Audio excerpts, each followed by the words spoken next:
Recording. Wow. You recording now? Yeah. All right, so check it out.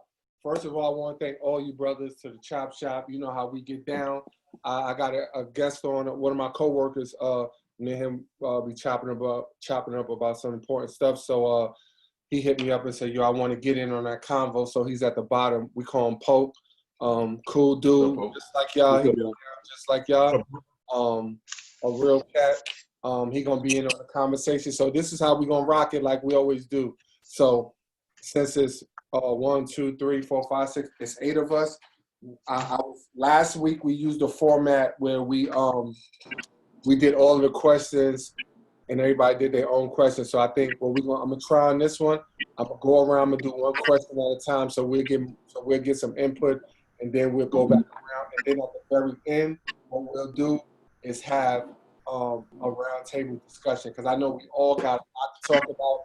The reason why I wanted this call, because y'all know we've been doing stuff on sports, but after I seen this, bro, I just was like, we got to do something. We got to do something different, man. You know what I mean?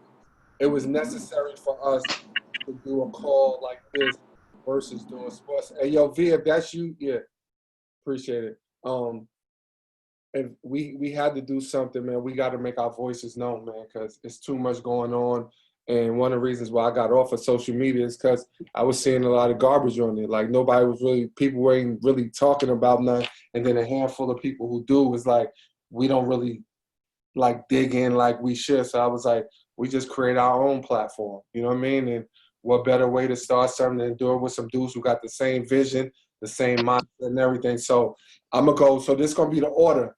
Miko, DC. I'm doing like how my screen look. Miko, DC, Todd, Dana, Joe, Vaughn, Poke, and then myself. All right? So the first question goes to Miko. What do black men have to deal with that's different than any other race? Wow. That's a good question, because the answer is simple. Is that we got to deal with a stereotype already. And unfortunately, it's negative. It's like we got this negative connotation about us off the top, no matter like what it's about. So we already got to deal with like who we are and things like that is already like predetermined once eyes get set on us. Once people look at us, everything like who we are and everything is already like predetermined for us, like off the top. And unfortunately, like I said, it's negative, because you got other races. Yeah, they may have like stereotypes, but they ain't nothing like a black man stereotype. You know what I'm saying? Right on.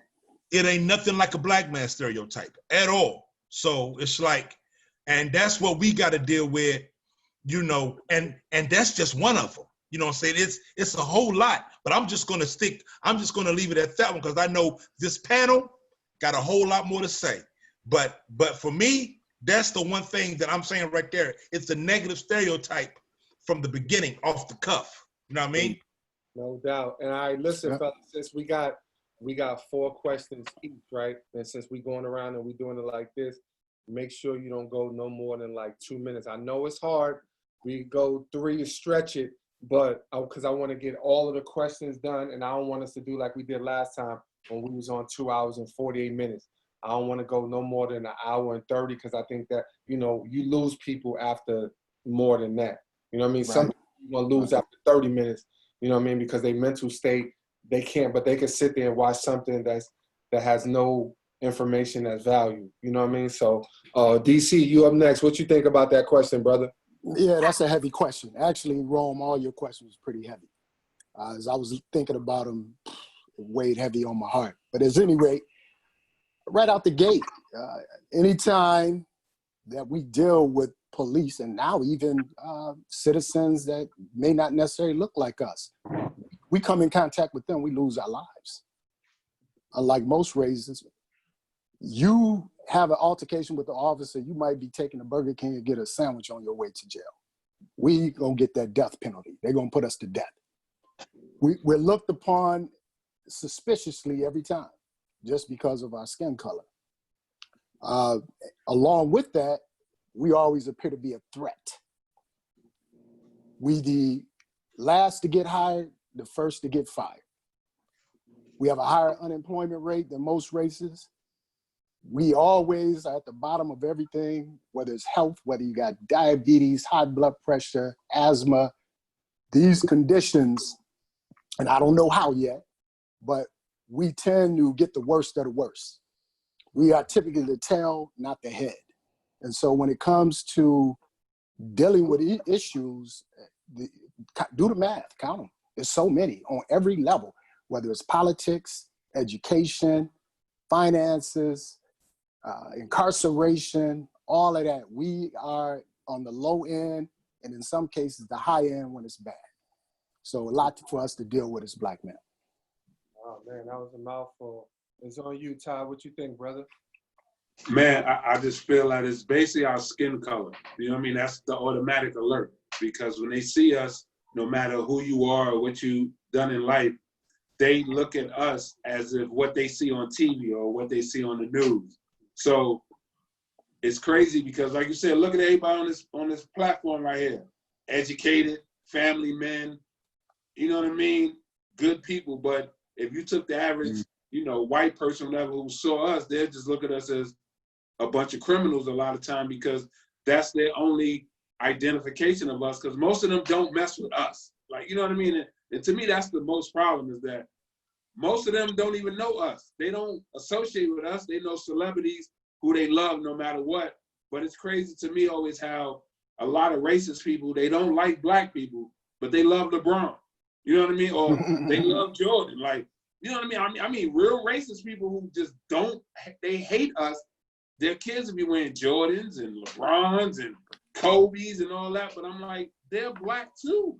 Like, you know what I mean? Like, so what's the difference? But our skin color, to me, man, like, it's a gift and a curse. Like, I would never want to be anything else but Black. But being Black meaning you got to have a strength of like no one else, because we go through things that no one else go through. Good, that's good. And just to give everybody a little brief overview. So when I sent this out, I want everybody to be authentic. I ain't trying to handcuff nobody, but I also be mindful, and why I always say for us not to use the N-word and us to be cursing and all that, because even though we put out a good message, people will look at us differently. And it's time that we have people look at us like who we are. We are educated.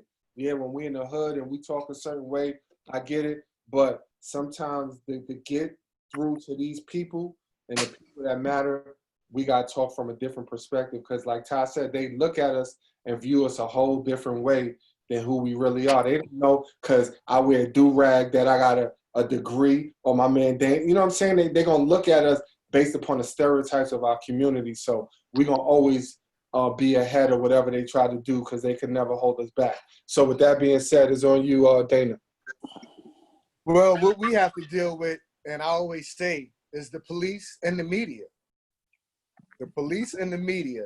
The media is very, very strong on how they perceive us. And they have perceived us as monsters, animals, thugs, whatever you want to call it. And that's a big thing. The police, definitely, like that was the first thing off bat, was dealing with the police. And I've dealt with them, like I'm pretty sure we all know, we've all have. And it's you being a Black man, you have to, man, driving, it's crazy. Because when you're driving in a car, man, and I never used to be like this until I got older. You know, I get a little, every once in a while I get a little nervous when a cop is behind me. When I was younger, I didn't really care.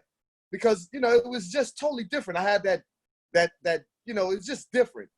But when dealing with the policeman and being a black guy or being a Black man, it's, yo, man, that's some of the, it's crazy. I've dealt with some really, really crazy stuff just driving around and getting pulled over for nothing. And it's the police and the media. The media perceives us as thugs and animals. And it's a lot has to do with that media, man, and how they perceive us and how they always have. And that's what it is, being a Black man, that they don't understand. They will never understand it, ever. So that's the thing with me. The police and the media, for me, is a big thing. I feel your passion, brother. I know you being coming from down south. I mean, you hung out with us in New York and you lived in New York, but you seen a lot definitely being in South Carolina, so I could feel it. And and that's what I want everybody to be authentic, man. So it's on you next, Joe. So, how about this? How about when I come into my neighborhood and there's a person that's moving in my neighborhood, how about they ask me if I rent or I own? How about when I go to get gas and I'm, standing across from somebody getting gas? They're looking at me, and the moment that I give them eye contact, only to say, "What's up, man? How you doing?" They put their head down because they're afraid to face me eye to eye. How about when I go handle business in different businesses and I get in the elevator and I press the elevator, "Hey, how you doing?" And maybe they won't even speak.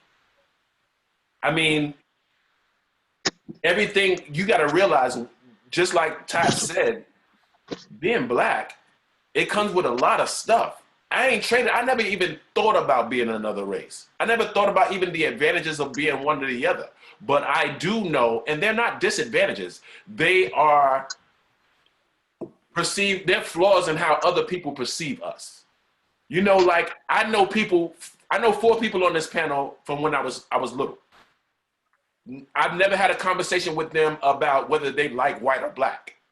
I know for a fact, I'd bet whatever money I had in my pocket right now that they would never perceive someone based on them being white or black or whatever. Good people are good people. And see, the average black person, we accept people. We don't think about them like that. But it's almost like you have to. So what I deal with, I deal with that same struggle, that perception, it used to be where they wouldn't trust you until you open your mouth. And then you talk educated and they go, "Oh, okay, I can talk to this guy." But even now, they void off the education. They just look at you for what you are. Every day. Every moment that I'm outside my door. Wow. That was some, as we would say, those were some bars, son. Right. Right. Wow. That's real, man. That's real. Vaughn, it's on you, brother. You can mute your phone. It's on you. You up next. Vaughn, Yo, salute. What's Can up, you hear me? Yeah. Yes, sir. Yeah. When I looked at that question room, the one thing I can remember growing up is longevity. And what I mean by longevity, I mean living to a certain age. Like I never thought I would see 30. You know what I'm saying? Right. We lost so many people, as you know. By the time we was in high school, I don't know what we must have been to, like 30, 40 funerals. So longevity and long life, you know what I'm saying, was never a vision of mine. I never really looked at that to be something to look forward to or be, you know what I'm saying, planning for.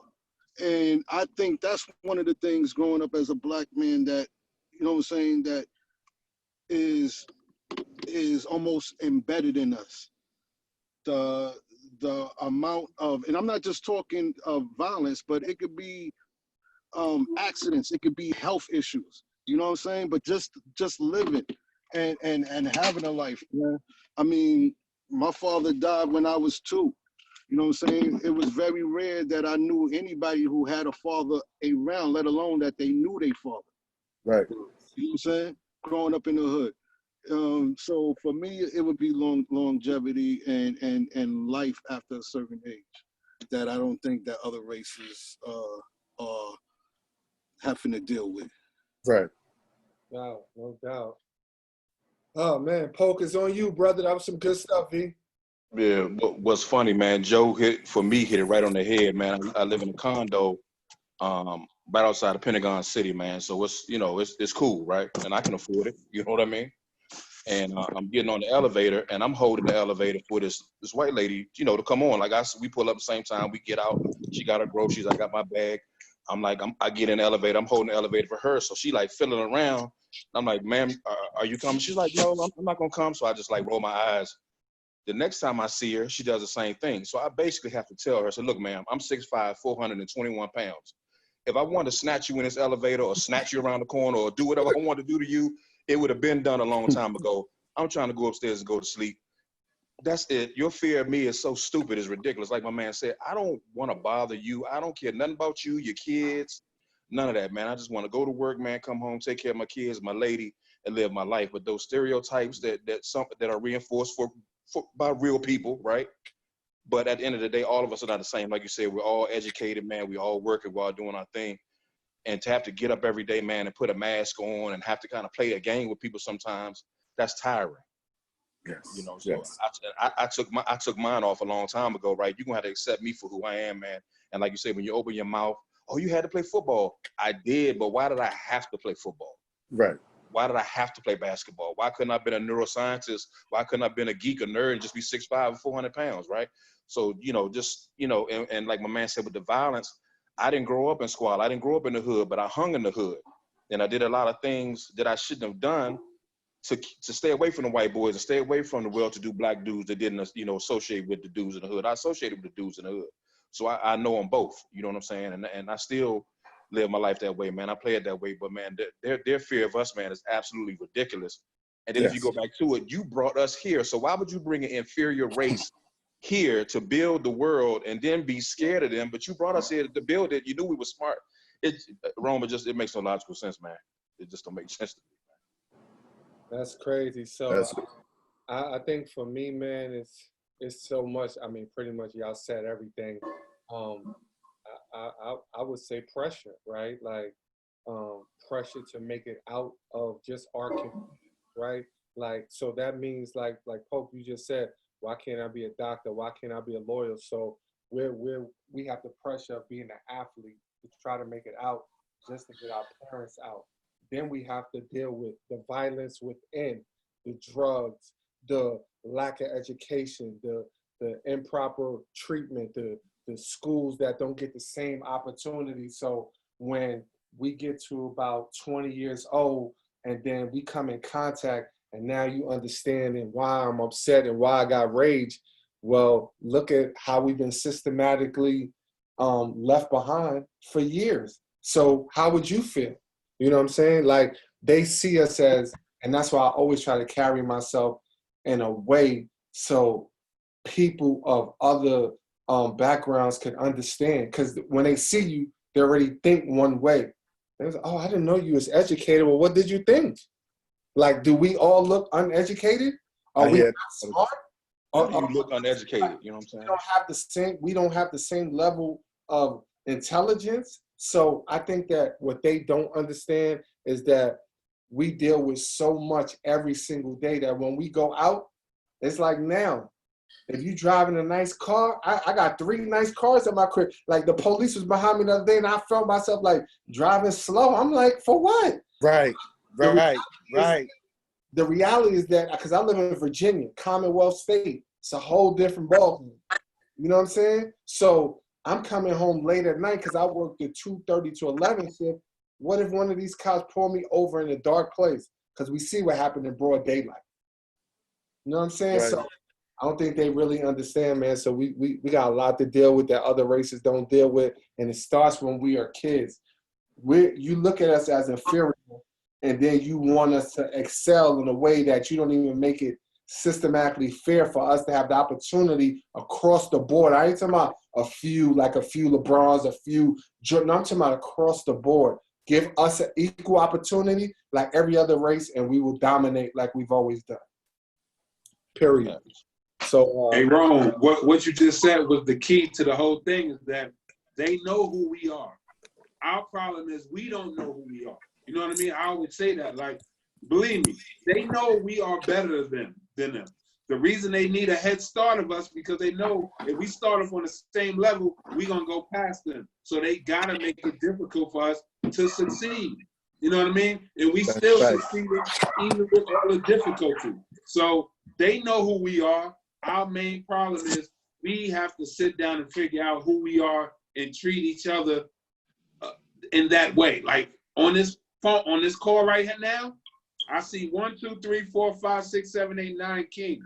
You know what I mean? So when I go on the street, every man we need to see has to stand up to that credibility of being a king, so that way we can start treating each other like that on a regular basis, because I think that's really the key, man. We don't know how great we are. So once we figure that out, everything else will find its way to work itself out. Good job. So check this out real quick. Slice just came in. So Slice, this is how we're doing it. The format is not answering all of your questions, just the first question. And then we're going to go around again, ask the second question, and then the third, and then the fourth, and then we're going to wrap it up with a brief overview. So, and if you're not talking and you got background noise, remember, you can always go on mute. All right, so guys, Slice is on you, brother. On the first question? Yeah. Yes, sir. What do black men have to deal with that others don't have to worry about? You got like 2 minutes, too. Okay. What black men have to deal with that others don't have to worry about is, of course, you know, just everyday living. I mean, just breathe. Yes. I mean, it point blank. We all know what's going on in this world right now today. And for us to not be able to just, you know, go down the street, take a job, or either, you know, go into the store in a neighborhood without being harassed, or even just, you know, just going to the park, doing the basic things like going to the park, just having a good little picnic with your female. I mean, with your woman and stuff. You get harassed for everyday living in this world today, and it's just sad, man. It's really sad the way that we are in 2020, that we still going through things that we are going through. That's right. I mean, black men are kings, and it's sad that we're not being treated like we're kings. Just everyday living, just doing the basic, we just want the same things that other races want. Point blank. We just want to be respected. Let us live like other races are living. I don't see no problem with that. And just have just good human equality. Yes. We don't have that. No Right. doubt. No doubt. All right, so this leads into my second question. And we're going to go with Tamiko. Tamiko, where you at, brother? All right, so as it pertains to justice, why are black men given more time for the same crime that whites commit? Whoa, goes back to the first question, to be honest with you. But hey, but if you really want to know the answer to that, can't ask me, gotta ask my forefathers. You know what I'm saying? Because they the ones who put that system in place. You know what I mean? So and they put that system in place. We usually always have this thing about saying you always hear about, you know, our constitutional rights. But people don't understand, when the Constitution was written, it wasn't written with us in mind as citizens. It wasn't written with us in mind as men. We was property, you know, we was animals to them. So when they wrote the Constitution and they put all these things in there, it wasn't written for us as we pertain to being citizens of the United States. So if you go back and you look at the 13th Amendment and things like that, that's why. And we give more time because the prison system now is big business. And what do you need for a business to succeed? You need customers. And who are the customers? Black incarcerated men. You know what I'm saying? And it's free labor for them. So that's why we get more time. You know what I'm saying? That was embedded with us years ago when they made the Constitution and all of that. That was embedded. So that's why we get more time. And that's just the tip of the iceberg. But I just want to give that right there, because I know my man DC, Ty, Dana, DJ, and my man Pope, Vaughn, Cat, Slice, y'all gonna all have something to chime in with that. It's on you, DC. Go ahead, brother. Right on. I'm gonna piggyback off what you said, Tamiko. You are absolutely right. It's our forefathers that this was actually prescribed for, and they were called black codes, otherwise known as Jim Crow. And what they said at post-slavery, post-emancipation, that black men must have a job. You can't loiter. You gotta have papers still, which means simply identification. And if they didn't, they put you in chain gangs all over the South, particularly in Louisiana slice. And so what occurred from there was what they call, we heard this term before, this is modern day slavery. That's exactly what it was. You making clothes, you creating produce, and you getting 15 cents of that a day. I don't know what it was in the era, but it was less than sharecropping and less than what you did anytime during the black man's life. And black males, black people, period, are the most dehumanized group, I believe, in America. There was a lot of dehumanizing going on by our oppressors.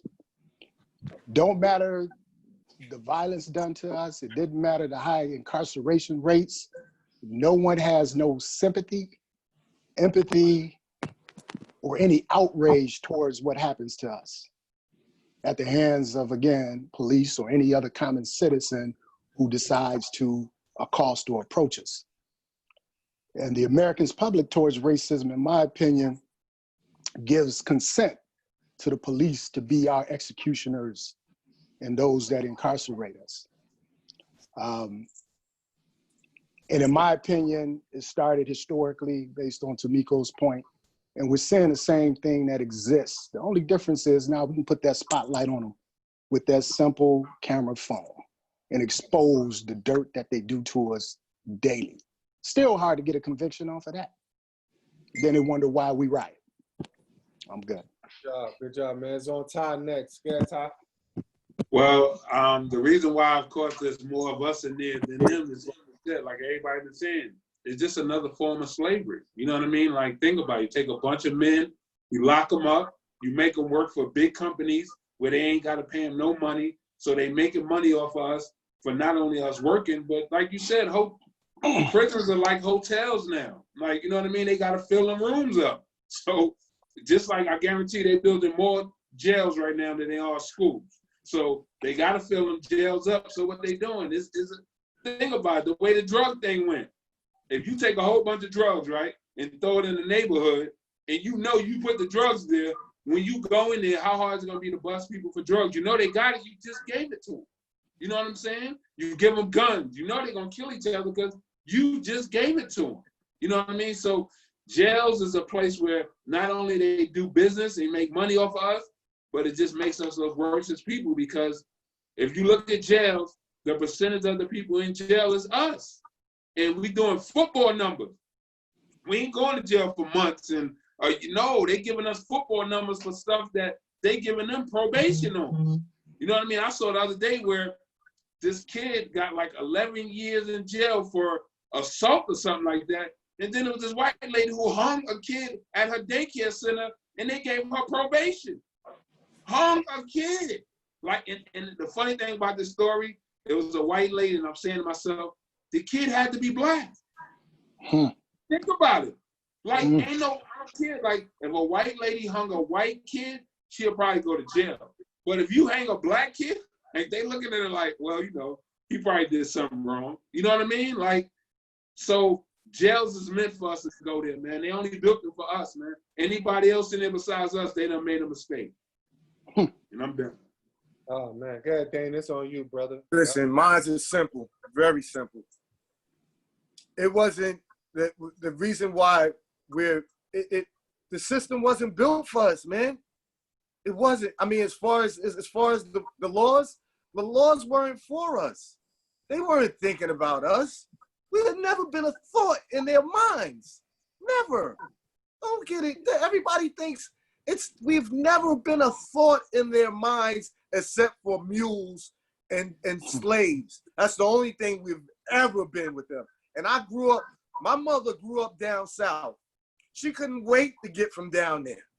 She couldn't wait. because she saw what it was. The system wasn't built for us, man. She's told me about the times where the white kids have buses and she had to walk 2 or 3 miles to get to school, 4 or 5 miles. It wasn't built for us. It never will be built for us. And that's just the way it is. And people don't see that. They don't see it. Other people don't see that. When I say it at work, forget about it. They don't understand it. It wasn't built for us. Never will, never was. Bottom line. Man. So on you, Joe. I mean, that's true. So on you, Joe. Well, first of all, I want to preface everything I say with when I'm talking about us and them, I'm not necessarily talking about white and black. I'm talking about us as everybody who is fair-minded, who has integrity, who judges people based on their own merit, whether you be black or white, who's fair, Yes, sir. and who doesn't want racial inequality to continue. That's us. Anybody who's not in that thing is them. You could be black or whatever. Whoever's not in that pot is them. I want to say that. I also want to say this. When I think that we should be kings and we are kings, they could be kings too. I don't care. I mean, you know what I'm saying? It's all about like I could do good. We all could do good in this world. Now, I agree with everything everybody said about the question about how, especially Dana, this system was built. This system was built a long time ago. It wasn't meant for us. We were only meant to play one role in it. It wasn't Robin or Batman. It was a service role, right? So if you think about it, right, being that the system wasn't built for us, we're never going to be able to fly out of this system. We're going to have to get a brand new system. And you know where the system starts? I don't know why we're still in the same situation, because we're still going by old laws. You know, just what everybody said. The way we break out is through God, not church, not religion, God and parenting. That's the way we're going to break out. You know why? Racism is passed on from grandmother to mother to son to grandson. They're not stopping it because they have the advantage. If you beat somebody 100 to zip and they say, oh no, now let's only shoot threes. You're like, no. If they're winning, there's no reason to change the rules. We have to make our own.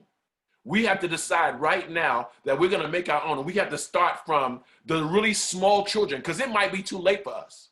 The really small children, and we need to put some real stuff into them that they get God in their life, they get their families strong, and the families begin to take the community over again. Bottom line. Yeah. Jules right there. I like that. If you ain't a part of us, meaning the people with integrity, you can't go. We got Pope next. Pope, it's on you, brother. Man, we get football numbers because, man, these judges, they hold 450 years of grudges, man. They sit up there, and just like we said about all this stuff that we talking about, they don't care nothing about.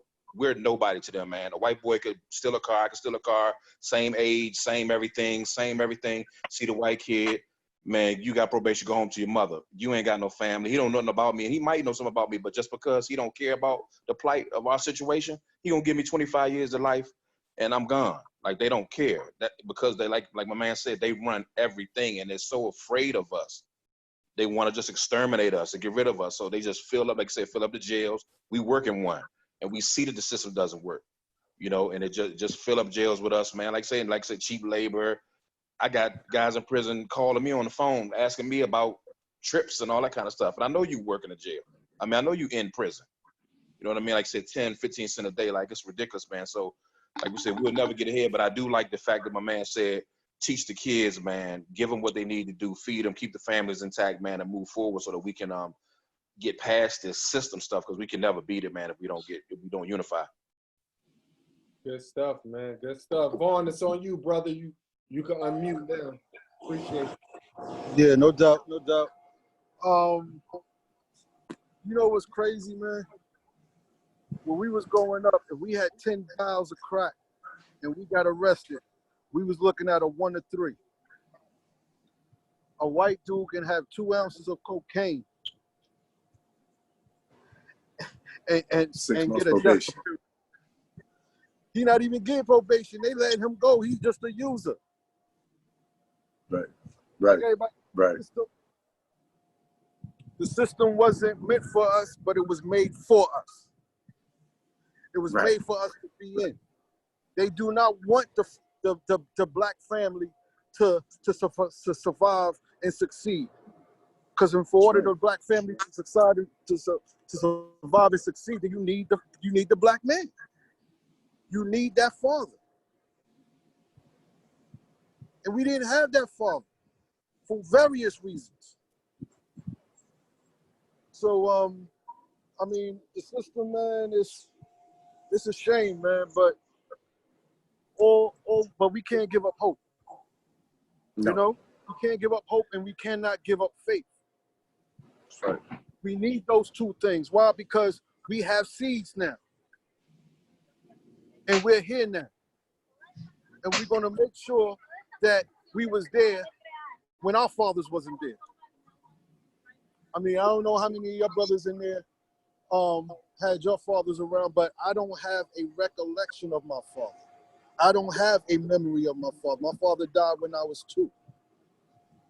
So I don't have that to go by. We are relying on our black women to raise men. Facts. Something is wrong with that equation, bro. You gotta take that. And like Joe and Dana says, man, we got to change that narrative. We got to change that. And I'm seeing a change. I'm starting to see more men with their kids walking to the park, walking to the store when I'm out and about. And I never saw that too tough when I was growing up.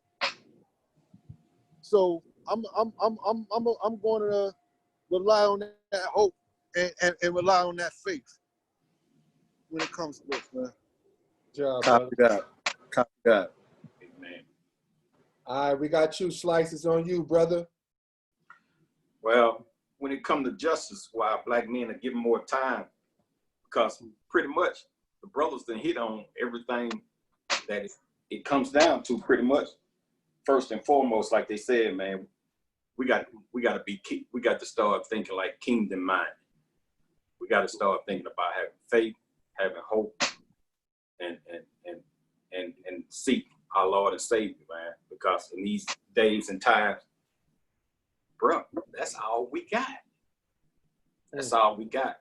And we don't want to, go out there and do some things that gonna get us, more caught up in the system and stuff. Because they just itching to put us in the system. That's why a lot of our young brothers, man, I just be looking at them walking up and down the street, with their pants down, that type of stuff, man, or doing some like this week out here, man, a young 16-year-old. I don't know what color the 16-year-old, what color his race was or anything, but a 16-year-old killed a woman in her driveway the other day. Right. I read about that. Yeah, stuff like that, man. So, but we got to have faith, man. We got to keep God first, and we got to teach our kids, man. Teach others, man. People in the neighborhoods. We're supposed to be one big strong village. But man, when it comes to the system, it's like he said, it was made for us, man. It was made for us. It wasn't meant for us. It was made for us to be put in it. Right. And we gotta keep having hope, keep having faith, and keep putting one foot in front of the other, man, and keep trusting God when times are tough, man, especially in this day and time in this place called America. Yes. Yes. No doubt, brother. I appreciate that, man. Man, as it pertains to justice, man, I just think that we're looked upon as people that need to stay in their place.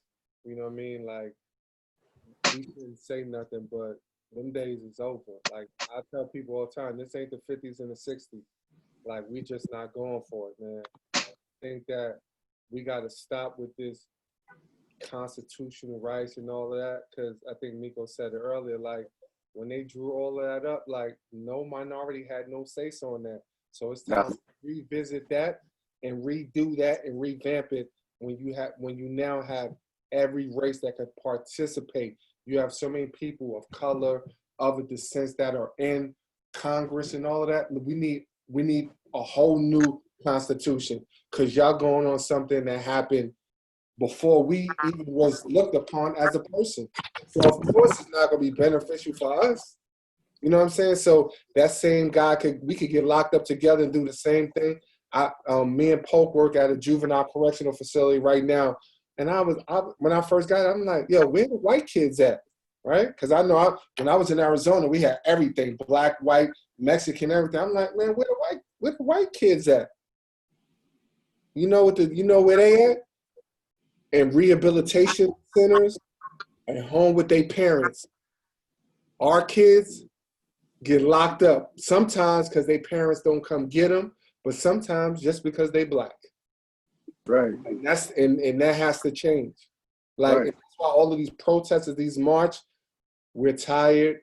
We're not going for it no more. We want answers. But honestly, we need a new system, period.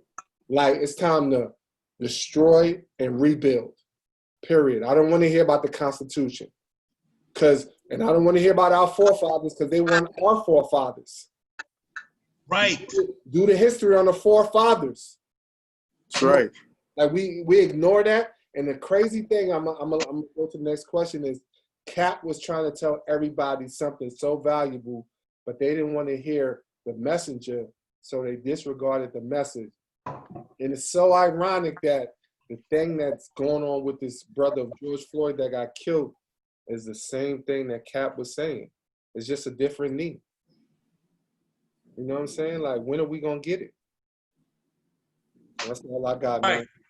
That's all I got. We're gonna move to the next question, man. And so we're gonna go with Miko. If a group of blacks went to the state, if we went to the state capitol armed up, fatigued up, like our counterparts, the white race, how would that work out, brother? Tell me. We don't have to answer this question, do we? I'll let your boy Miko. Now I want to, because you know what? And why we need to answer this? Because there's a lot of white people that will say, "Oh, they did nothing wrong. They had, that was their constitutional right." Right. You need to hear why that's not cool. Go ahead, Miko. Well, in the famous words of my man Biggie Smalls, when you taking your door knockers, walk up at the Capitol, baka. That's what's gonna happen. We getting blasted off the cuff. No matter what we there for, it don't matter it don't matter. We there with guns. That's all that matter. Because if you look at it, we get taken out immediately. They're gonna come in and be that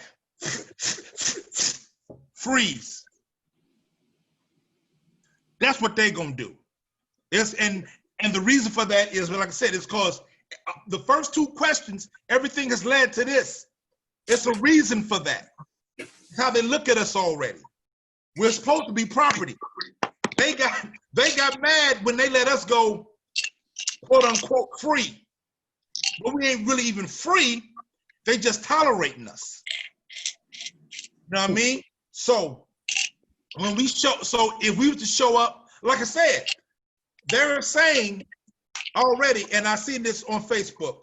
It said this chick named, I can't stand her. Oh God, I can't stand her. Named Tommy Long. Talking about, what is burning in local communities? Well, they tried to kneel and peacefully protest. Y'all had a problem with that too. So it is what it is, man. They're gonna look at us as an immediate threat. That's what's gonna happen to us. We're gonna get arrested.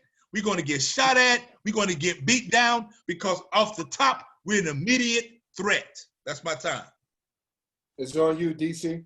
All right. Oof. First of all, there's history already. There's history. 1967, Sacramento, California, the Black Panthers stormed the state capitol, armed with shotguns, revolvers, semi-automatic weapons. And it had never happened before. So the state capitol representatives ducked for cover. The state police were called in. They really didn't want to go with them.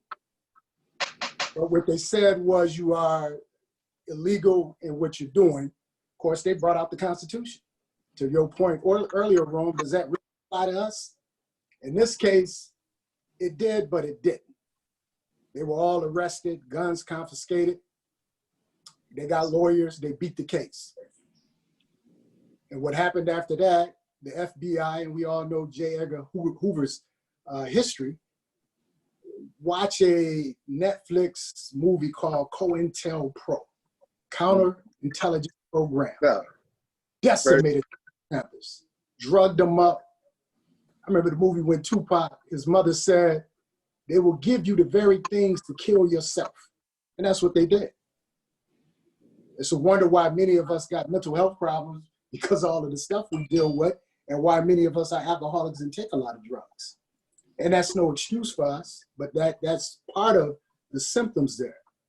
But I'm gonna tell you what it would look like right now, because of the hatred has returned, and I believe it's even getting heavier. Front page news would read, Black armed men stormed state capitol. Law enforcement called in to quell the issue. 8 Black men murdered, 6 injured, 5 white cops dead, 6 injured. That's what it would read, because that's what's going to go down. It's going to be a war right there in that state capitol. They're not having it, again, because they devalue us as humans. And if we come armed, you know, I would have preferred Malcolm X style had I lived in his era. Martin Luther King chose a concept from Gandhi because he knew we didn't have the war power, especially with black codes and civil rights not even available, that we was going to deal with them. We was going to get massacred. And we were going to have a problem. Look at them. They're violent. And so he had to change the public perception and show the white folk, y'all. And I'm going to stop right there. All right, Ty, it's on you. Good job, brother. Well, if a bunch of black people stormed there with a bunch of guns, we already know what happened, because they killing us when we have no guns. Think about it, like, they are scared of us. So if we don't have no guns and they killing us, you know, if we got guns, they bringing in the armed guards, all the police they can, and like DT said, it's gonna be a shootout, because they're not gonna want to talk to us because they're scared of us. So if they scared of us with no guns, with guns, they're gonna be terrified. So yeah, that definitely wouldn't work. Because you saw the other day when it happened in Michigan, when the white dudes came with the guns and they stormed the thing, they were screaming and all that, none happened. Then some black dudes came and walked the black woman to work, and they was carrying their guns. All of a sudden, they put a law out: you cannot carry guns, you cannot do this. But when the white people did it, they didn't say nothing because there was no threat. There was people with guns, white people screaming at police, and the police looking like, oh, that's just Johnny down the block. You know what I mean? Johnny tripping. But let one of us be, we don't have to have guns and they scared of us, man. So yeah, that would be a bad idea, and it wouldn't be a good look. Joe, for sure. Who we got next? Joe? Thank you. Yeah. Joe Disco. It's Dana, really, but I could go. Oh, yeah. I'll go after you. Dana. I'll go after you. Go. All right. So I don't think it's successful. I really don't think protests are successful. I think protests are successful in the way that it brings light to a situation. I think protests are a way that you can give more information. But I don't think storming the White House or storming the Capitol with guns would be successful. I don't think going without guns would be successful. But I do think that if storming the White House with, first of all, let me just say this. I would never say storming the Capitol without, okay? So let's just keep that in mind. But if you had, like I said, a strong amount of people, it might be successful, maybe not in changing laws, because that's not what laws are made. but it might be successful in having them to respond to these people who are dedicated and coming here because of this cause. And they'll get tired of that. You say if the 10,000 people marched on Washington every day with guns, not violent, just guns, they would have to bring in people to help. They would get tired of deploying that type of resources, and they would be forced to listen. Marching on the state capitol is more, I think that's just a figurative term. It's literal. That means get in there and vote, be a part of the community and change things that way. And when you've done that, then you take that same force and you go to the state capitol to uphold your already efforts. That's what I think. That's good. All right, Dane, it's on you, brother. It goes back to what I was saying before. It wasn't made for us. We weren't made to go to the state capitol. We weren't made to storm the capitol, not with guns. And like Todd said, even without guns, we weren't made to. It wasn't made for us. That's the bottom line. It's not for us. That's why it wouldn't work. It's not for us. And in order for it to happen, we need more. Listen, like I said before, if we're going to do anything, you're going to have to teach your kids finance, God, defense, and the law. That's what we need to teach. We need more councilmen. We need more politicians. We need more judges. That's the only way it's going to get turned around. We need more of these people, but we need them to be true, though. We need them to be true. But that's the only way it happens, man. That's why it wouldn't be a good idea to do anything like that, because what is it proving? What would it prove? That we're able to carry guns and we're able to have the same rights as they have? Cut all that out. We need more politicians. We need more judges. We need more councilmen. We need more councilwomen. We need to take over the states. That's what we need. And that's the only way things will get done.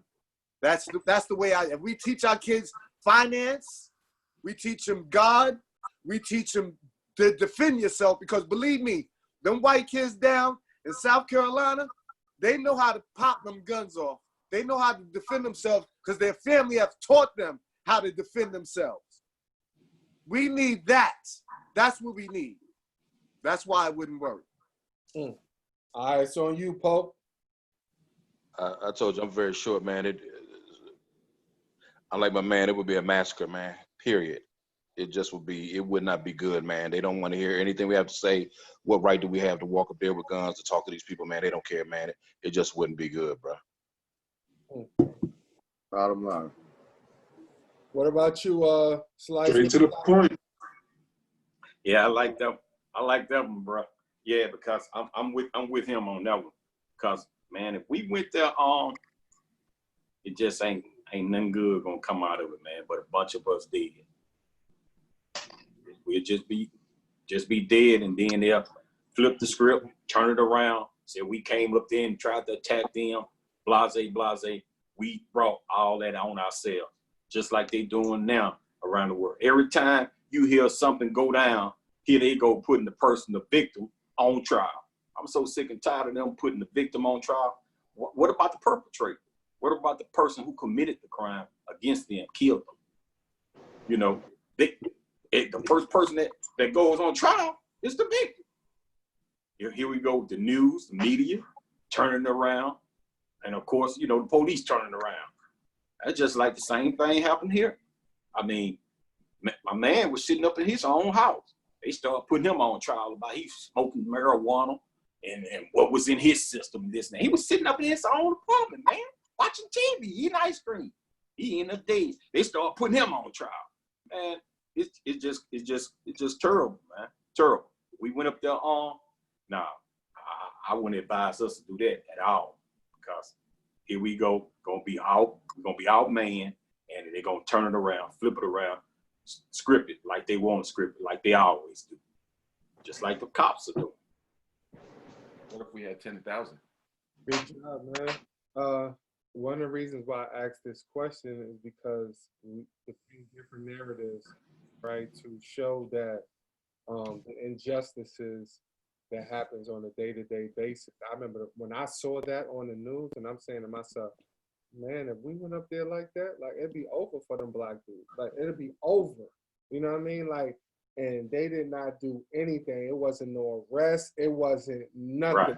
They up in reporters' faces. They spitting at people, doing all type of stuff. Like, there's no way in the world that we can ever get away with that. And so my question to you guys, and asking the question is because, like I always say, man, our counterparts sometimes don't understand our reality. We do, right? They think that's normal, that's their right to do that.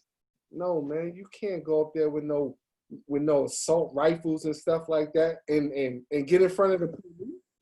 Come on, man, like that's just not happening at all. And for us, as my Spanish people say, finito. It would be Right. You know what I'm saying? Right. They Right. Forget we wouldn't get locked up. They'll be bringing us to the morgue. And That's right. That's the difference, man. So we're going to close it out. We got one more question. The last question. Lastly, in your own words, tell America what you feel, the pain you got inside, and with all the stuff that's going on, man, because I think that a lot of time our voices aren't heard the way they should be, and that's what this platform is for. So in your own words, man, just you got a chance to speak. So we're gonna start off with Tamiko, and then we're gonna go around, man. Tamiko, what you got? Your lasting word. Man, I just can y'all hear me? Yeah. Yeah, we can hear you. I had to turn off my computer and go to my phone. I just want to say, man. Matter of fact, wait, give me one sec. Turn on my my Wi-Fi. I just the thing that I want to say, man, is as far as America and all that's concerned, man, and what they need to know is like, man, I think my man DC said it better, like best, man. It's like, we tired of man, I'm tired of marching, tired of protesting, tired of stand for Ahmaud Arbery or jog for Ahmaud and all this good stuff. I'm sick of all that, man.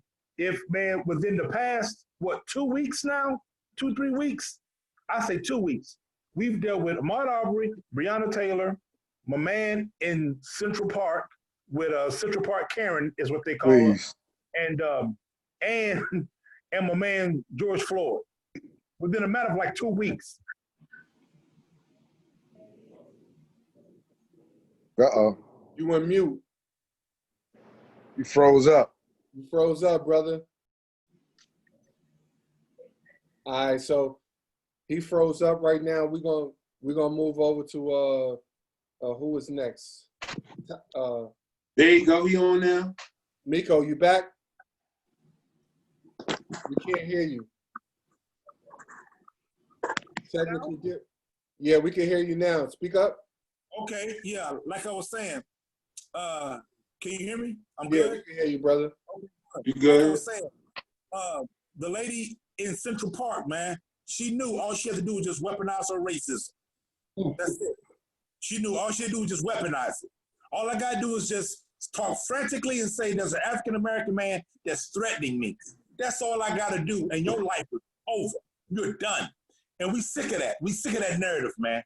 We sick of that. We sick of the marching and the protesting. We sick of that. It's time for some real change now, bruh. And that's what they need to know. It's time for some real change.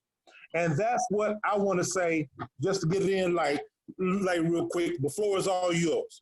The floor is all yours. Wow. It's on you, DC. Hey, Tamiko, that's a heavy term. I've never even heard that before. Weaponizing racism. That's real. I like that. I'm going to hashtag that and copyright it from you. Can I use that, brother? Absolutely. Bless you. Right on. Right on. I'm just sick and tired of being sick and tired of hearing an unarmed black man is dead. I got 4 sons, 27, 24, 22, and 20.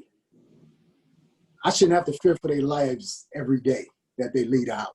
I got 1 in Tampa, one in Gilbert, Arizona, and 2 in the state of Maryland. And every day I call by a text just to check on their status and how they're doing. And even worse, as a 51, soon to be 52-year-old male, I'm concerned about my interactions. I'm a little aggressive still. You know, that's one of my things that I got to get over. I'm still aggressive, so you ain't gonna say too much to me without me saying something back. And I had an interaction at Home Depot a week ago, and the guy just mugging me for whatever reason. So I said, "Hey, can I help you?" You know, nice voice. And as soon as I said it, head down and looked away. And you know what I said to myself? Hey, you ain't bringing a shotgun in here. This dude might have his right in his back pocket, so just be cool. Why I gotta feel like that? Why do I feel I gotta be now, just in case? Because I'm telling you, if I got that heat with me, I'm not taking no L. It's you before me, because that's what I'm gonna say. In light of everything that's going on, I felt I needed to protect myself because they killing us. I mean, they feel the right that they need. You know, the situation in Georgia with Aubrey. How do you feel you have the privilege to stop me and then murder me? I'm telling you, if you don't have it, you better get a concealed carry permit just to help yourself. I'm not going out like that. So since then, guess what? Everywhere I go, we ready. But then do it legally. Do it legally. That's just No doubt. we're gonna meet that power with power. And that's something we gotta do. We ain't gonna win the big war. We ain't gonna win the big battle if we try to go gun for gun. But we gotta go using our voting power. And right now, it's very difficult to get the state, but they say in 2045, brown and black people gonna outpopulate them, which is really all the fear and why they acting like they act. And then we can use that voting power and change it. That's the only way this whole system is gonna change. I'm done right there. Great job. Ty, it's on you, brother. I know you ain't never lost for words. Go ahead. Well, I know we basically speaking to America, so I got 2 different Americas, you already know. And one is spelled with 3 Ks. So to them, with the 3 Ks, I just want to let them know that we don't expect nothing from them except for them to leave us alone and respect us as individuals. Like, we don't need no extra nothing. We just need respect the way we respect them. But then I switch it around because I'm always the type of person to check us before I check them. We have to come together as people. That's the bottom line. We have to unite to the point where we're all on the same page, where we all respect each other the same. Because don't get me wrong, with white cops killing us, and I know how people get upset, but we got to get that same upset when we killing each other. You know what I mean? Like, we can't get more upset because a white person kill one of our brothers than one of us kill one of our brothers. So to me, it's like, we have to check ourselves first. We are a big problem of a lot of the things that happen to us. Yes, we know the odds are stacked against us, but we black, man, we overcome odds, so that's not the problem. But we make the game worse for ourselves because of the way we do each other. Because whether we want to be honest or not, like, if you walking down the street late at night and there's a white dude on one side of the street and there's a black dude on the other side of the street, I guarantee you feel more comfortable on the side of the street with the white dude. You know what I mean? Because we're not really afraid of them. You know what I mean? But we're afraid of our own people. You know what I mean? And it shouldn't be like that. Like we said from the beginning, we are all kings, right? And we have queens, right? But kings and queens status come with putting in work. I don't believe you're just a king because you're black. You know what I mean? I believe you have the capability of having kingdom in you because you're black, but you have to have qualifications. As a man, you got to take care of your kids. As a man, you have to respect other men. As a man, you have to take care of yourself and hold yourself to certain standards. Like, to me, we have to come together. All this burning and all this understanding. I understand people upset and understand, but what we need to do is take that anger and look in the mirror and realize it's not gonna change until we change ourselves. And that's all I got. All right, that's some good stuff. Who we got next, Dana or Joe? Me. Yeah, Dana. I just want to let America know that you're not going to break me. You're not going to break me. You never will. And it won't happen. I'm filled with rage. I'm not filled with pain. Pain. Are you kidding me? I'm filled with rage. Rage that you people keep doing what you're doing, and our people keep doing what they're doing. It's like Todd said, we don't unite. I haven't heard not 1 or 2, 3 or 4 celebrities talk about this. I haven't heard anybody, no one. You have some people that, it's funny, like I said before, I was talking to a friend, and he said he used to go to all the rallies and everything else. And one day he walked up the block. He was walking and he was going to a rally. And he looked over there in the projects or wherever he was at. And he was like, these guys out here smoking, drinking, whatever the case may be, they don't care.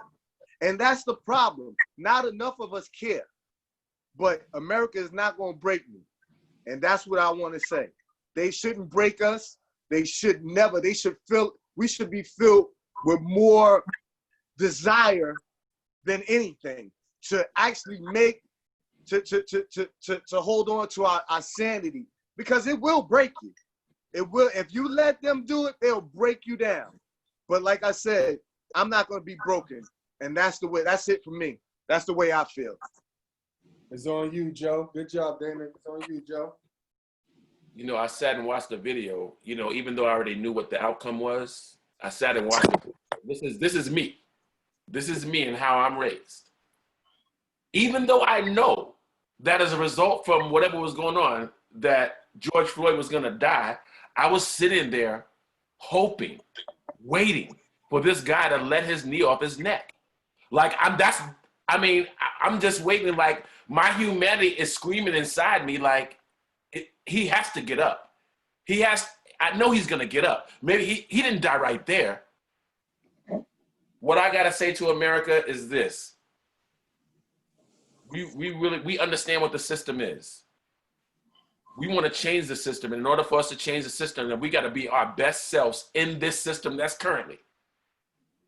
And we got to be so good at it from the ground up, from the kids to the family, the core family, to fathers staying home and being fathers, to mothers and fathers staying together, and we enriching our families and getting some sort of person we look up to, whether it's God, Allah, whoever, and enriching our lives so we could be real viable kings and monsters in this community in the right way and make a change. What I want to say to America is, I'm disappointed, man. I mean, I've been emotional all week. I mean, you know what I'm saying? I could probably count on my hand how many times I've cried in my life. But I mean, like, I'm so sick of this. Like, I don't want nothing special. Like Ty said, I just want to be treated fairly. You know what I'm saying? I want to be left alone, and I want to be treated fairly. I want the same thing. I don't want nobody to die. I love everybody. You know what I'm saying? I want us to walk in this country the way they say it's supposed to be, in unity. I want us to come up with country songs and, you know, banners and Star Spangled Banners that matter for all of us.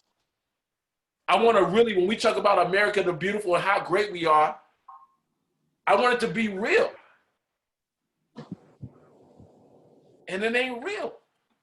I'm going to push on. It's a shame that I've never asked y'all this question, but I bet you one of your goals from 1 to 18 was to stay out of prison. Right. I bet you. Yeah. That was my #1 goal for 20 some years, probably 50 years. This is my #1 goal. It's never going anywhere. Then it's graduate from high school, you know, and have a family and do some other stuff. We really got to get it together.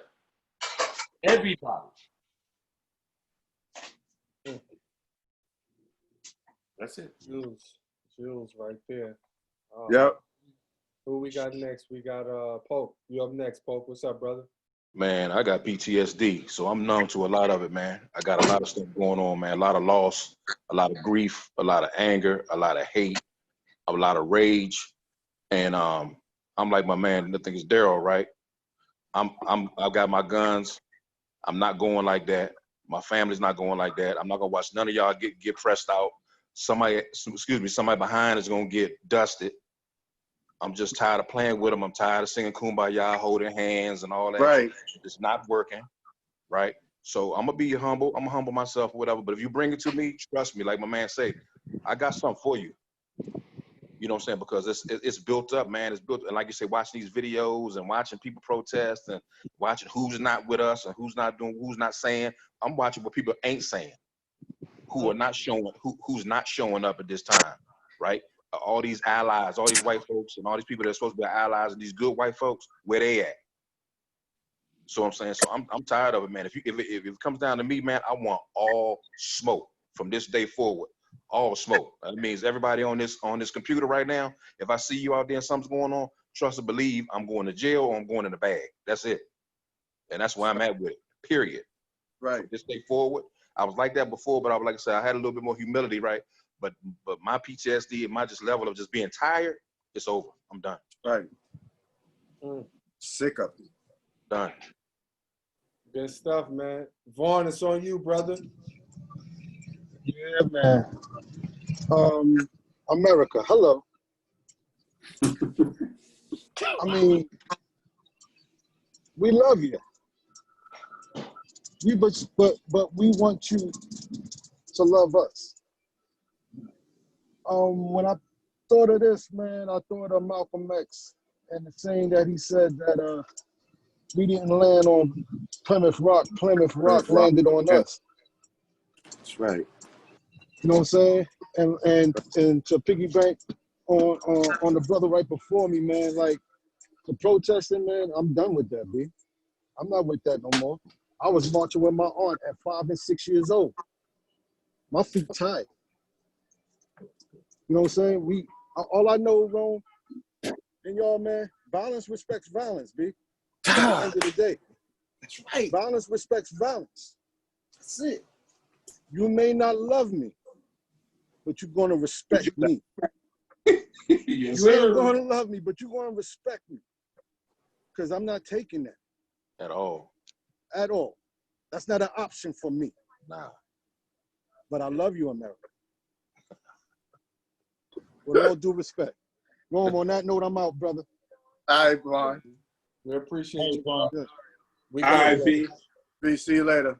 I'll All call right, you B. later. we got Slice is on you, brother. Man, this a good one here, man. Cause man, I felt a lot of anger, felt a lot of pain, felt a lot of sadness. Felt like my heart kind of breaking, man, because of what happened this week. Not just this week, but just continuously happened back in February, last month with Brianna. I mean, with Ahmaud Arbery. All of these just keep happening, man. Just keep happening. Cass, my man up in Minnesota years ago. It just keep happening. And man, the thing about it, I'm with Ty. We got to come together. We got to do something about how we interact with each other, man. How we hang out and how we just always disrespecting or want to kill each other, man.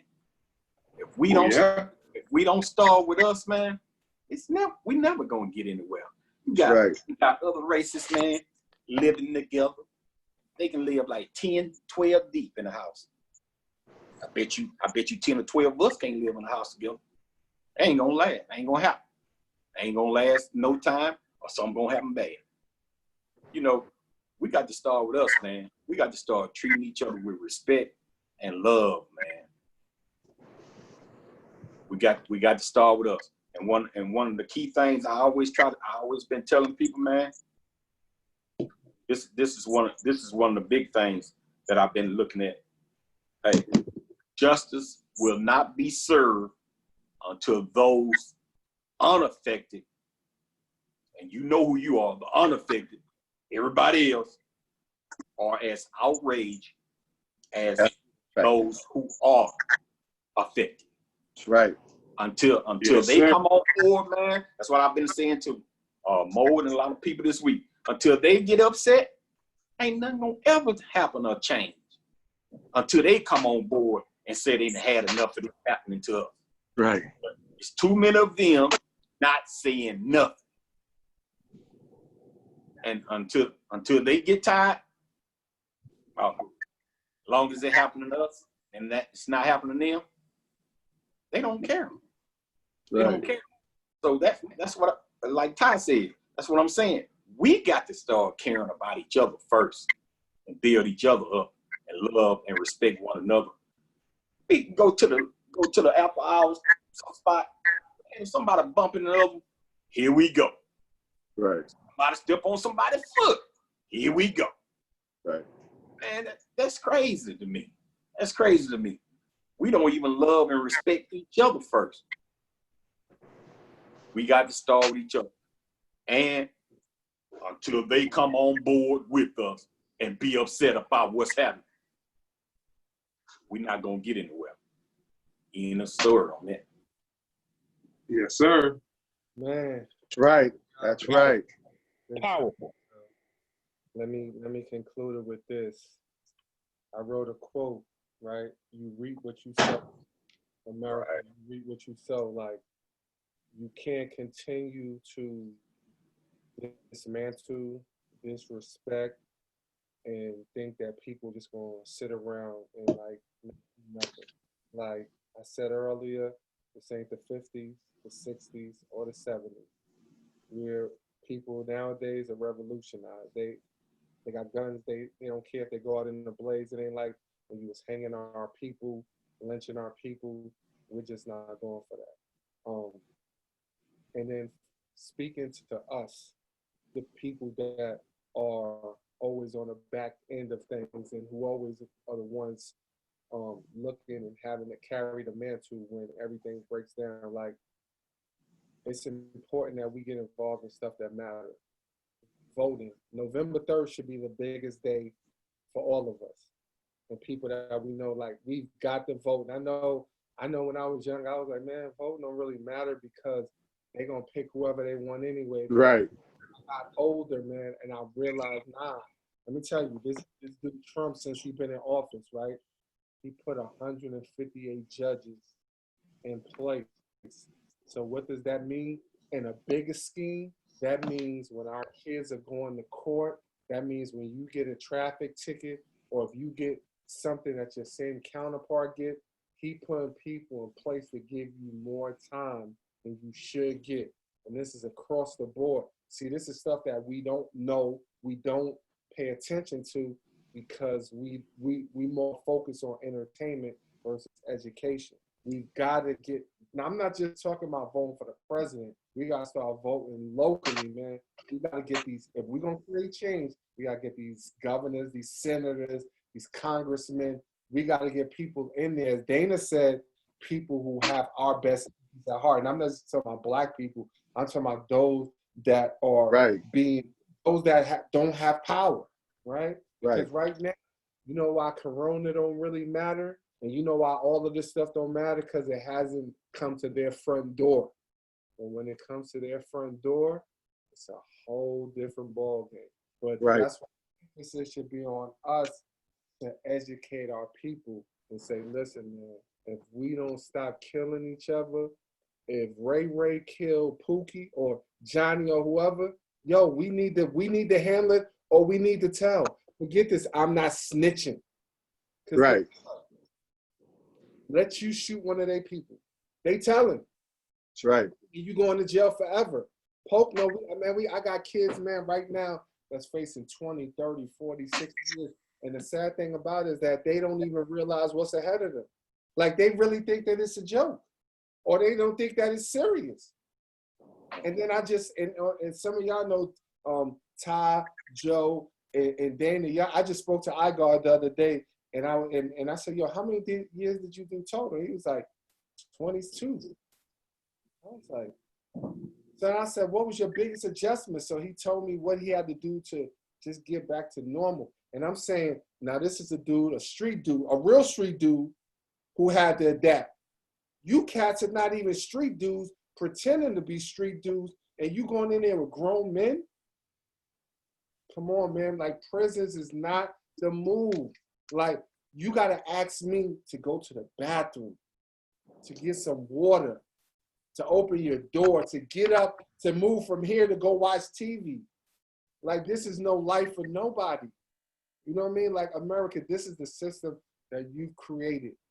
And our young men, our mothers, our sisters, our aunts are the ones who have to deal with that. And as Black men, we have to do a better job of raising our kids, right? We got to be there so they're not in prison. I know situations change, but you can still be in your kid life, because guess what? When you leave, man, those kids get into, I see the results every day. Me and Pope, we see the results every day. My kids where I work do not respect women. We got to put out fires because these women try to be men and they're not. So America, y'all got a big price to pay. Reparations, y'all can't pay us for what y'all owe us. No. You should start with respect, integrity, honesty, and just doing the right thing. We need the Tom Brady's, Aaron Rodgers, Jake Watts. We don't need your signature. We need you to say something when something is wrong. Don't go back to your Malibu home and getting the Corvette and all of that. And then you want to come to the game and say we brothers? How we brothers? If you're not fighting for a cause that I'm fighting for. So man, America, y'all got a big price to pay. But to my community that I come from, man, if we don't start treating each other with love, then it's our fault, period, because they not gonna help us. We got a few minutes. If anybody got anything to say, we got all our questions out. Tamiko got something real quick, and then we'll go around. Yeah, Tamiko. Yo, just real quick, man. Do y'all know why MC Hammer went broke? Or not really broke, but lost all that money he had? Because he was trying to take care of everybody. Exactly. Yeah. But I respect that 1,000%. Because No Hammer was like, yo, he would go back to the hood and he'd be like, like Dre was Dre was out there like robbing people, man, and stuff like that. Hammer's like, man, go get Dre and tell him, come on, man, I'm gonna give him a job. He would go back to the hood like, man, these two cats was fighting, trying to kill each other. Hammer be like, go get both of them and tell them to come and get on the road with me. I'm gonna give them a job. Right. He was doing that with everybody he heard in his hood that was getting caught up, going to jail, going to prison, fighting, whatever. He was getting, that's why his crew grew so big. He was just paying cats to stay off the street. He was gangster too. I was like, he was paying cats to stay off the street. That is amazing, bruh. And I'm just saying, Rome, you absolutely right, bruh. We got to do that, man. Us got us. You know what I'm saying? So that's what we got to do. And that's all I want to say, because I know I got cats that got some more stuff to say. So go ahead, brother. Yeah, time. Then we'll come to Dana. My key thing that we all should take away from this, man, is unity, man. Like, at the end of the day, man, we got to do better. Like, I know what's going on around the world is crazy and all that, but everything is about the foundation. You know what I mean? And the foundation is us, self. So, because I always say, like, I had a discussion with somebody before, and they was like, man, in America, they treat gay and lesbians better than they treat Black people. And I said to him, I said, you want to know why? I said, because the gay community is united. Think about it. You go online right now and you say something fag or something like that. The whole gay community will be at your front door, your Twitter account, your Facebook page. Like, you messing with a whole community. If these white people really thought that if they went out and did something to one of us, that all of us was gonna do something to them, they wouldn't do it. But think about it, they wake up every day to us killing each other. So they looking at it like they don't know no better. In their mind, they really know, like, they don't care about themselves. Look how they treat themselves. So we could treat them like nothing because that's how they treat themselves. If we get on it, man to man, woman to woman, and all look in the mirror and realize, man, all the hate that we have in us, we got to stop directing it towards us. We got to stop feeding into us hating us. We get on, like, we talk sports amongst each other. We compare LeBron and Jordan, right? But what we do as black people is, when I compare Jordan and LeBron, I talk bad about LeBron to make Jordan look good, or I talk bad about Jordan to make LeBron look good. No, they both are great black kings of our lifetime, where we need to cherish both of them. Yeah, Jordan is a GOAT, but I'll take LeBron any day. You know what I mean? And I'm not going to talk bad about LeBron because of Jordan. And we really got to get rid of this hate, man. Like, we got to get together, man, and unify before it's too late, because this is a test to me. Like, when the coronavirus hit, I said, man, this is a test. Like, this is testing us to see everybody get to sit by yourself, because we all with our families or in the house. So you get time to be by yourself and figure out who you are. So when this is over, you come out a better you. And that's what we all need to do, because rioting and all that, man, that's not going to change nothing, man. Nothing at all. We have to start treating each other like the kings and queens that we are, man. And that's all I got to say. Ty said exactly what I was going to say. And like we all been saying, it's all about unity. But when are we going to get it right? That's what I want to know. That's what I want to figure out. I want to know, when are we going to get it right, man? When is it going to happen? We've been saying this for the longest, since way back Medgar Evers and Malcolm and Martin and all the others. When are we gonna get it right, man? When? That's the question I have. When? When are we gonna get it right? When? If we don't get it right now, when are we gonna get it right? When? I would love to know. Man, if we can't come together now, I'm be honest with you, man. If because of what's going on right now, if this ain't the biggest test in the world, if we don't come together now, then it really is never gonna happen. Right. I really believe that. Like, with all this going on, man, like, think about it, man. Like, we can't have people, because like with the Colin Kaepernick thing, I always say, you know how many white people were upset at Colin Kaepernick for taking a knee? But think about it, those same people, how many of them was really upset about all these black people dying? Like, when them white kids go and shoot up them schools, I guarantee you everybody on this page right here feel hurt. Now, ain't none of us got no white kids. Ain't none of our kids was in the school. None of our kids were in any danger, but we feel bad because that's our nature. Like, someone was killed for no reason.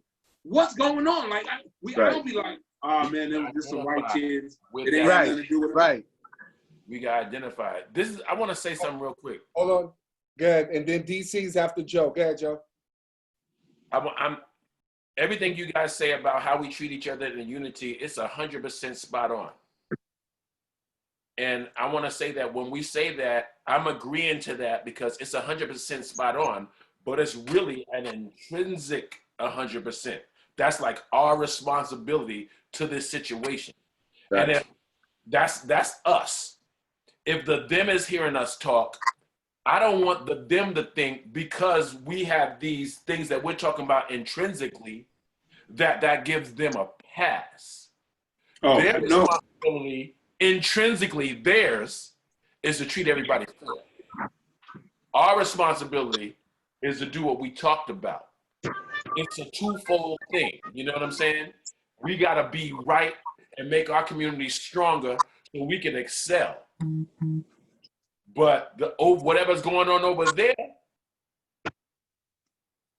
do you think that is it a guarantee if we get our stuff together, that intrinsic things that we talk about, is it a guarantee that the other things will stop?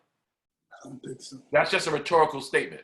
We still got to do it, but we want to make sure that they're two mutually exclusive things, except for they are our responsibilities, and it's never going to get better unless we do all those things that we talked about in our community. But that's not for them to think about and say. They got to do what's right, period. Yeah. Yeah, DC, it's on you, brother. Right on. I think, well said, Joe. I believe unity, Ty, everybody on the call. I believe that's a must. I'm a contrarian. I believe it doesn't matter what we do in terms of unity. they're going to change their attitudes. I think the narrative always goes back to, well, they ain't got their stuff in order. Why should we help them, or why should we care? I'm looking on this call at, what we got, 8 brothers here who just don't have a dialogue over the 4 weeks, got our stuff together. And I beg to say that a larger part of Black men got themselves together. So I hate the narrative. These Negroes ain't doing what they supposed to be doing. Guarantee you reach out 3 people in your network, I bet you can find 3 more who got their stuff together. No And doubt. they could find 3 more who got themselves together. So we fall into that false narrative as they know. Now we know there's a population in every city we living in who don't do what they're supposed to do. But I beg to say there's a larger group. And to answer the question, Dana, how we come together, Yes. it may be too late for us. When me and Ron was in Turkey, there was a new president, Erdogan. You probably heard of him. Mm-hmm. Let me tell you how he changed the dynamics. He said, we no longer a democratic country. We get ready to go to a Muslim country. He opened up a bunch of Islamic schools, and he changed the generation. Them dudes now are 20 and 21. Used to be a time in Rome, you remember that you couldn't wear the burqa. Remember that sister got kicked out of the country? She was Muslim. Wouldn't let it happen. Now you go over there, Christian just told me he got back in November. Oh, Dad, it's completely different. They all Muslim. So here's what I did. And this is how you change it, Dana. It starts in our household. It starts with our young ones. That's right. Gaddafi created what was called a Green Book, a platform to change people's lives. I came up with what I call the Black Book. Number 1, create generational wealth for your kids and their offspring. Number 2, create some social capital. Everybody in here, I told Ty, send my son to you once he get acclimated. Give him what you giving your son. That's what I mean about social capital. We gotta have mentors. We gotta have our mighty men in positions and places to tell you how to invest, how to do this. If we spread that knowledge, we change that. Number 3, early childhood development. Somebody mentioned that earlier. We got to start at the young age with these 5. Ron worked in this industry for years. And I take my hat off to him, working with babies. And Ron know that if you give that love, that knowledge, that information to these young ones, it gives them a jump start on their life. Number 4, give them a financial head start. I got 4 kids. Some of them one got a scholarship for hoop. One was able to set up some money. Another one, I was able to help him with his business. Give them a start. They shouldn't come out with debt. Give them that job. I know we did. We did what we had to do. Let's set them up, change the game, because that's what they do. Number 5, put our resources together. Oh, Lord. But in the case that our mighty men, our LeBrons, our Jordans, our Oprahs, pick a city, pick a block, pick a neighborhood. Fund that. The reason these people burning down these communities, because they don't own nothing in them. So when I hear this question, why Black people always burn down their community? Because they don't own nothing. You think I'm gonna burn down my house? I own this. Or I'm paying the owner. I'm not burning it down. But if it's rent, I'm renting, yeah, it can go. I care less. Landlord ain't fixed the pipes since I've been here, so I'm gonna let it go. And lastly, we gotta eventually control the politics of our community. That's right. I don't even vote neither. But now it comes a time, and Rome was talking about, we gotta do the down ballot voting. Get the president, get to your city council. Exactly. To your mayors. Exactly. Local district congressmen. And so what I'm trying to do to get us unity, and then let's stop the violence. You couldn't fight in my house. You know what I bought? I bought boxing gloves and headsets for my son. You're not gonna beat him up like he's somebody on the street. Take care of your brother. So if y'all got aggression, let's get in these gloves. And so what it teaches is you ain't committing violence against your brother, whether by blood or whether by the humanity side of it. That's right. That's right. What you got, brother? DC, man, that was on point, man. Just like you said, man, about like Nipsey Hussle was trying to do. But what happened to Nipsey Hussle? They don't want it. Killed by another Black man. They don't want it. You know, he was trying to do things, buy up the block and everything. you know, so we can have something. And Ty, man, my hat's off to you, bro. You've been killing it this evening. Dana, you Thank right, you. man. Win. Win. Win, man. Win. DJ, know you always killing it. Miko and my other brother, man, it's been a blast tonight, man. It's been a blast tonight. And you know, King of Kings, Roman Rome. Wait to set this up, man. I salute you, brother. I salute you, bro. Appreciate We it. needed this. We needed this. We needed this. Before we end, I'm gonna let Poe go, and then I'll say something, and then we'll be done, man. Poe, you got something? Yeah, I appreciate you all allowing me in on the call, man. I was when he hit me on Facebook, it's like I definitely want to be in on the call. So I appreciate you guys for allowing me to be on the call, man. And we definitely got to love each other, Yes, man. sir. We definitely have to unify. But I want to say something, man, about Nipsey Hussle. And I tell the boys this all the time, right? Nipsey Hussle, people love Nipsey for what he's doing now.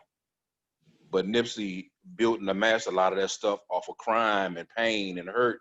And there's people out there, man, that are victims of Nipsey Hussle that don't necessarily care nothing about Nipsey Hussle. So you can't be mad at the person if they don't like him, right? There's two sides to a story, right?